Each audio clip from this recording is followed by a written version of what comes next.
नमस्कार दोस्तों, इस वीडियो में हम लोग बात करने वाले हैं घुटने में जो ऑपरेशन करवा के आए हैं। जो लोग घुटने की चोट जिनको लगी थी, उनका फ्रैक्चर हो गया और उनका ऑपरेशन हुआ, उसमें कौन कौन सी एक्सरसाइजेस करें और कैसे एक्सरसाइजेस करें वो जानते हैं। आप देख सकते हैं जो हमारा नी जॉइंट है वो फीमर और टिबिया से बना होता है। तो टिबिया में इनको फ्रैक्चर हो गया और तो उन्होंने टिबिया के ऊपर प्लेटिंग और स्क्रू करवाया। अब हम लोगों ने इनका रिहेबिलिटेशन किया और एक्सरसाइजेस स्टार्ट करी। तो शुरू में इनको सबसे ज़्यादा प्रॉब्लम क्या होती है, जो भी ऐसे पेशेंट्स होते हैं जिनका फ्रैक्चर हो जाता है और काफ़ी दिनों तक इमोबिलाइजेशन फेस में रखना पड़ता है, यानी कि पैर को एक ही पोजीशन में रखना पड़ता है। उसकी वजह से हमारी मांसपेशियां कमज़ोर हो जाती हैं और हमारा जॉइंट में मूवमेंट नहीं आ पाता है और हमें फिजियोथेरेपी की ज़रूरत होती है और एक्सरसाइज की ज़रूरत होती है। अगर हम एक्सरसाइज और फिजियोथेरेपी नहीं करवाएंगे तो हमारा जॉइंट का मूवमेंट जल्दी वापस नहीं आता और पैर में ताकत नहीं आती है। तो सबसे पहले आपको क्या एक्सरसाइजेस करनी है, आपको तो सबसे पहले रेंज ऑफ मोशन को बढ़वाना है। हम इसमें क्या कर रहे हैं, थेराबैंड से एक्सरसाइजेस करवा रहे हैं। आप देख सकते हैं फ्रेंड्स, इनका घुटना अब काफ़ी 70 डिग्रीज तक मुड़ने लग गया है। तो हम अब थेराबैंड का इस्तेमाल कर रहे हैं ताकि इनकी मांसपेशियां भी मजबूत हों और इनका जॉइंट मूवमेंट भी वापस आए। तो एक थेराबैंड आपके पास शुरुआत में तो लाइट रेजिस्टेंस का होना चाहिए और उसमें आप घुटने के थोड़ा सा ऊपर जैसे फीमर की तरफ ऐसे फंसा करके पेशेंट को बोलना है कि घुटना मोड़े और सीधा करे। ऐसे 20 बार करीब करना है। नेक्स्ट एक्सरसाइज जो आप देख पा रहे हैं, इसमें अभी हम थेराबैंड का इस्तेमाल कर रहे हैं और थेराबैंड को हमने एड़ी के पास रखाया हुआ है और पेशेंट को हम बोल रहे हैं कि अपने पैर को नीचे की तरफ खींचे। तो इसमें जो हमारा ग्लूटियल मसल्स हैं, कमर की मसल्स हैं, वो मजबूत होंगी। तो हमें सिर्फ नी जॉइंट पे फोकस नहीं करना है, हमारा जो फोकस होना चाहिए वो हिप जॉइंट में भी होना चाहिए और एंकल जॉइंट में भी होना चाहिए। तो अभी हम नी जॉइंट के एक्सरसाइजेस करवा रहे हैं। ये थेराबैंड को हमने एंकल के पास फंसा के रख दिया है और पेशेंट को हम कह रहे हैं कि अपने घुटने को मोड़ें और आप रेजिस्टेंस थेराबैंड से देंगे। आप उनको थेराबैंड को पकड़ के रखेंगे। पेशेंट जब घुटना मोड़ेगा तो उसमें हैमस्ट्रिंग जो हमारी घुटने की पीछे की मसल होती है उस पर ताकत आएगी, तो इसमें ज़्यादा मूवमेंट आ पाएगा। तो घुटने को मोड़ने के लिए हैमस्ट्रिंग मसल काम करती है और हैमस्ट्रिंग मसल अगर मजबूत होगी तो हमारा घुटना जल्दी मुड़ेगा। दोस्तों, अब बात करते हैं पैर की उंगलियों के बारे में। पैर की उंगलियों की एक्सरसाइजेस भी करवाना बहुत इंपॉर्टेंट है, क्योंकि जब भी हम पेशेंट्स को खड़े करवाते हैं या चलवाते हैं तो सारा वजन पैरों से ही ऊपर जाता है और हमारे शरीर का पूरा वजन हमारे पैर ही लेते हैं। तो अगर हम लोग पैर की जो मसल्स हैं, उंगलियों की मसल्स हैं, अंगूठे की मसल्स हैं, उनको हम लोग मजबूत नहीं करवाते हैं तो हमारा पैर थोड़ा सा वीक ही रहता है। तो हमारे को थेराबैंड से क्या करना है, अंगूठे के नीचे फंसा देना है कुछ इस तरह से और पेशेंट को कहना है कि अंगूठे को नीचे की तरफ खींचें। इससे हमारे पैर की जो फुट की इंट्रिंसिक मसल्स है और एक्सट्रिंसिक मसल्स हैं वो एक्टिवेट होंगी और इसमें ताकत भी बढ़ेगी।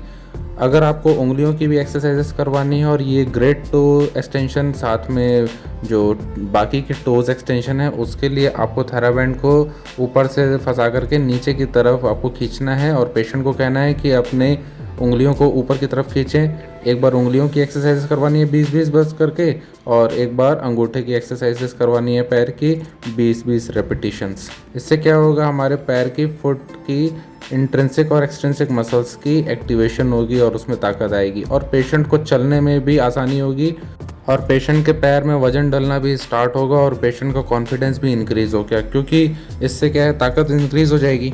ये एक्सरसाइज हम हिप जॉइंट की एक्सरसाइजेस करवा रहे हैं, साथ में हमारा क्वाड्रिसेप्स मसल भी इसमें इम्प्रूव होगा और हमारा घुटना जिनको सीधा करने में तकलीफ होती है वो करेंगे। ये अभी हम लोग 1 महीना हो गया है इमोबिलाइजेशन फेज से बाहर आए हुए और पेशेंट अभी 1 महीने बाद हम लोग इनको वेट ट्रेनिंग करवा रहे हैं। 1 किलो का वजन हमने पैर में बांधा हुआ है और शुरुआत में हम असिस्ट कर रहे हैं। तो पेशेंट को बोल रहे हैं कि ऊपर उठाओ और नीचे करें।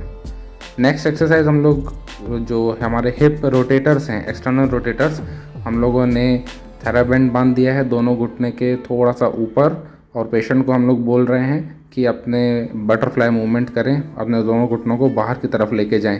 इससे क्या होगा, हमारे ग्लूटियल मसल्स और हमारे एक्सटर्नल रोटेटर्स, पायरिफॉर्मिस वगैरह एक्टिवेट होंगी, मजबूत होंगी। तो हमें पेशेंट को जब पैर चलते हैं और पैदल चलते हैं तो उसमें पैरों में वजन डलना सीखेंगे।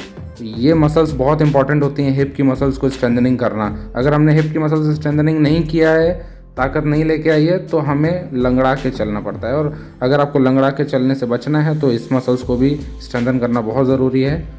नेक्स्ट ये हम लोग पेशेंट को उल्टा मतलब पेट के बल लेटा देंगे प्रोन पोजीशन में, और पेशेंट के पैर में 1 किलो का वजन बांध करके पेशेंट को बोलेंगे कि अपने घुटने को मोड़े।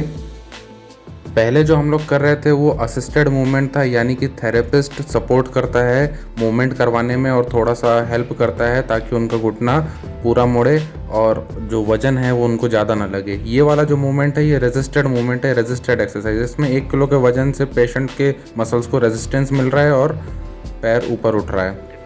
ये वाली जो हम एक्सरसाइज अभी करवा रहे हैं ये नी एक्सटेंशन और हिप एक्सटेंशन मूवमेंट है।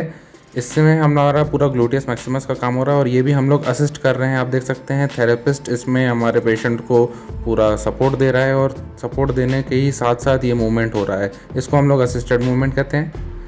नेक्स्ट एक्सरसाइज हम लोग जो ये वाली एक्सरसाइज कर रहे हैं ये थेराबैंड से हैमस्ट्रिंग मसल की एक्टिवेशन करवा रहे हैं। पेशेंट को कह रहे हैं कि अपने घुटने को ऊपर मोड़े, हमारा रेजिस्टेंस थेराबैंड से लग रहा है। फ्रेंड्स, अगर हम लोग एक्सरसाइज नहीं करते हैं घुटने के ऑपरेशन के बाद तो हमारा घुटना जाम हो जाता है और पेशेंट को चलने में बहुत ज़्यादा तकलीफ होती है। अगर आपको ये तकलीफ़ों से दूर होना है, जो भी पेशेंट आपके आसपास है उनको ये एक्सरसाइजेस का वीडियो शेयर कीजिए ताकि उनको भी पता चले कि कैसे कैसे एक्सरसाइजेस करनी है और कैसे हमारा मूवमेंट वापस आ पाए और स्टिफनेस दूर हो पाए और पेशेंट को वापस चलने में कोई तकलीफ ना हो। ये सारी एक्सरसाइजेज अपने ऑर्थोपेडिक डॉक्टर से या अपने फिजियोथेरेपिस्ट से कंसल्ट करके ही स्टार्ट करिए, सिर्फ वीडियो देख करके स्टार्ट मत करिएगा। Thank you so much for watching this video.